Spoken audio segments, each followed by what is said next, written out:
Welcome to United Taste of America. Today we find ourselves in the Magnolia State, the great state of Mississippi. This state was named for the Mississippi River, which is the western border of this state. Mississippi is an Indian word, a Native American word, and this was Choctaw territory for decades.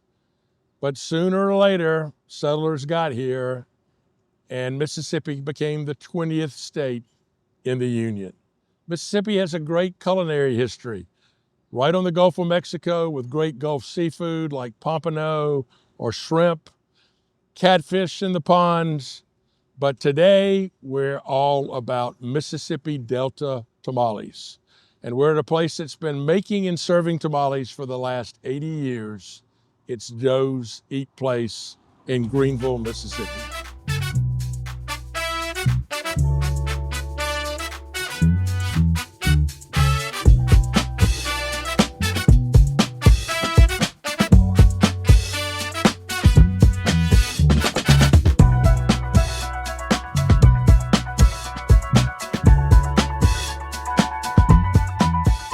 I'm here with two different generations of Cygnus. I'm here with Charles, whose mom and daddy started Joe's Eat Place back in 1941, and with the third generation, Dominic III. And we're here to talk about the history of Joe's Eat Place, and then we're going to talk a little bit about these famous tamales. So Charles, tell me about how this thing got started. Okay, let me tell you how it got started. It got started, my daddy, first of all, was a civilian at the airport here, at the air base. In World War II, in the late 30s or early 40s, he worked in the kitchen at the air base here.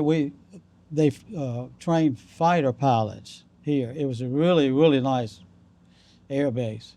And so but before that, my daddy's daddy and mama had a grocery store here.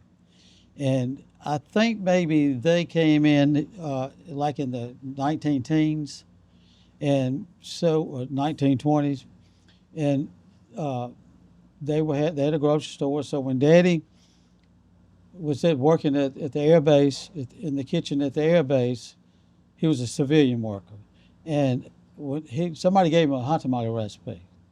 So he came home that day and told my mama.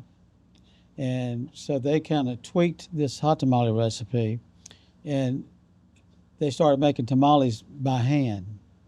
And my daddy had like several sisters that helped him, and my mama had one sister that helped him. So it was all family. So they made tamales for, I don't know, several years like that, and they never had a tamale machine.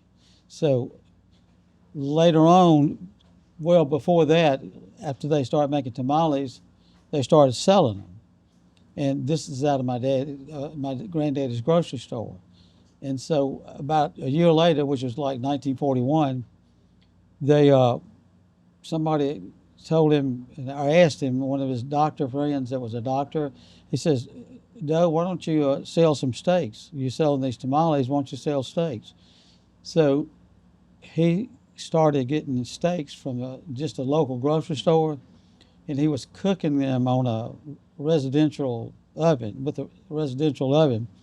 So with the steaks, that's when this thing started, the restaurant started in 1941. So with the steaks, they had fresh homemade French fries, and they cut their own French fries and soaked them in water, and they cut their own and fried them in these black skillets, iron skillets.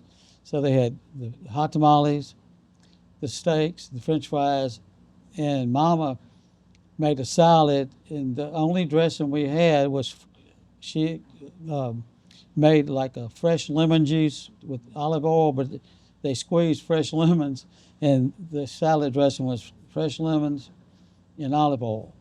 And so they had a salad, and they had the hot tamales, and they had the steak and the French fries. So Daddy and Mama thought, well, with the hot tamales, we ought to make some chili. So they kind of think the chili kind of went with the tamales. So they would sell tamales with chili over the tamales, and then chili by itself. And then for a while they did that. So later on, they got they got shrimp and they just fried them in those black skillets. So they had fried shrimp. They added that with the French fries. So they had tamales, chili, salad, steak, French fries, and shrimp and French fries. And then they put on like seafood gumbo. And this was a product that I guess Daddy and Mama just says we ought to, in the wintertime, we ought to sell some gumbo because that's kind of like a winter product too. So this was all seafood gumbo with shrimp and crab meat. And so they started selling that. So we only had like maybe 6 or 7 items. And that's kind of the beauty part of our place right now, that we don't have many items. And so that's kind of how it started. And so everything got, we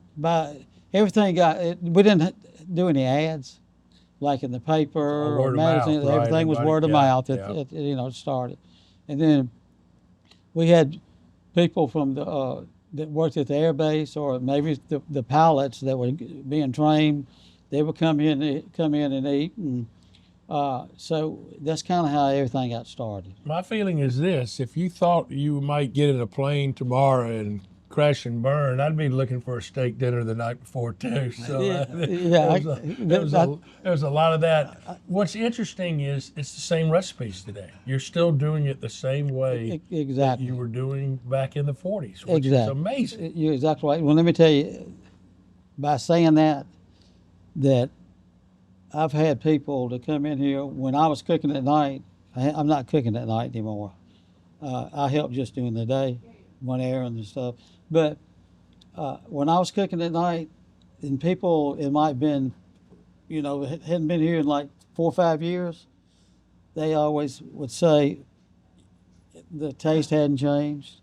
They remembered how it tasted, and so that's kind of all our menu items. They taste the same now as they did 15, 20, 30, 40 years ago. Yeah. So that's one good thing. And like I said, the best thing is we don't have a lot of items. Right. Yeah. But also you don't cut corners. You're still doing that's right. in a way. We get the best steak. You got amazing tamales. I want to talk a little bit about the tamales here because these are a little different. You were saying before that in most cases, Mexican-style tamales use masa. In some cases, they may use chicken or pork, but yours are unique. Talk a little bit about that, Joe. So our recipe consists of a cornmeal masa, and it's a little more grittier, and it's not as thick as most tamales. And it's just the recipe they came up with long time ago. And you're still doing it still exactly doing it the same way. And so you're same. taking the steak, the trims from the steak. Yes, so we use all our meat. trimmings from our steaks. We cook it down. It's a 2-day process to make these things, and so we take it and we cook the meat down and the meal down and mix it all up and grind it all up and then let it sit overnight and then take it back out of the coolers and grind it all back up, and then we run it off on the machine, and then we have some ladies that are back there hand tying and rolling our tamales, and some of them, one of them has been here for probably 20 years probably, and then another one longer, and another one for 5 or 6 years now, and that's one other unique thing about our restaurant is a lot of our employees have been here, at least 10 plus years, some of them 30, 40 years. And our great aunt, his aunt, my great aunt, she made salads up until she was 94. How old was that? 93, 2, 4, something like that. And she loved coming up here making salads. And she recently passed away, I guess 2 years ago. Christmas Day, 2 years ago. Wow, it's quite a place. Well, let's go back and see how you make these things. Yeah.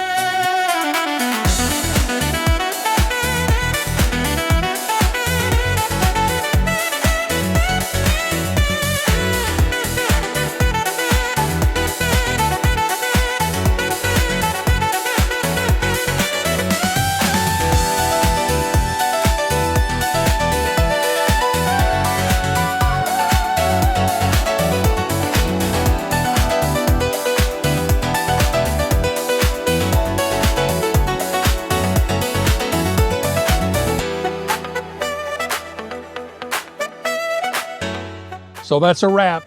The state of Mississippi, Mississippi Delta Tamales, and Doe's Eat Place. Let's go eat.